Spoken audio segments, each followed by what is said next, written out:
गोदामाईच्या पाण्यानं वाताहत केली. गोदामाईच्या पाण्यानं वाताहत केली, अशी कशी ही वेळ आली.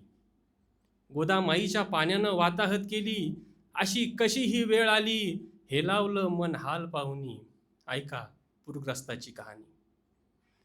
पंचनाम्यासाठी आले साहेब, उगवली सकाळ. पंचनाम्यासाठी आले साहेब, उगवली सकाळ.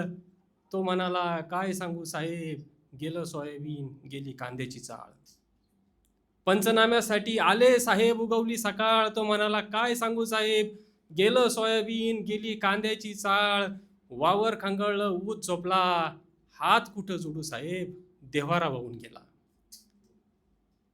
मित्रांनो, वावर खंगळणं म्हणजे जी शेतामधील जी माती आहे ती पूर्णपणे वाहून जाणं, याची कल्पना आपल्या सगळ्यांना आहे.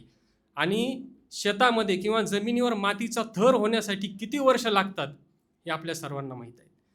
या पुराने आपल्या महाराष्ट्रामध्ये, जास्तीत जास्त करून मराठवाड्यामध्ये अतिशय भीषण अवस्था झाली. शेतकऱ्यांच्या जमिनी राहिल्या नाही, त्या जमिनीत माती नाही राहिली.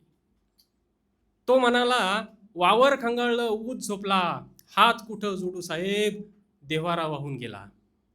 साहेब बोलले सांग सगळं व्यवस्थित. साहेब बोलले सांग सगळं व्यवस्थित, घडलं ज्या घटीत. सांग सगळं व्यवस्थित, घडलं ज्या घटीत. तो म्हणाला साहेब अंगणातच आत्ता म्हैस पुरली.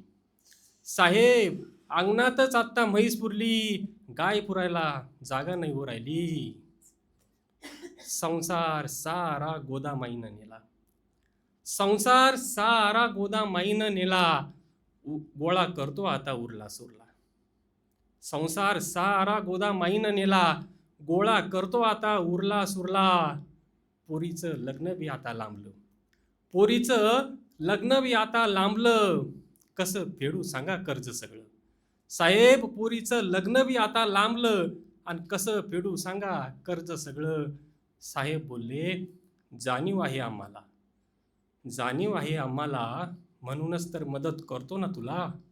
साहेब बोलले जाणीव आहे आम्हाला, म्हणूनच तर मदत करतो ना तुला.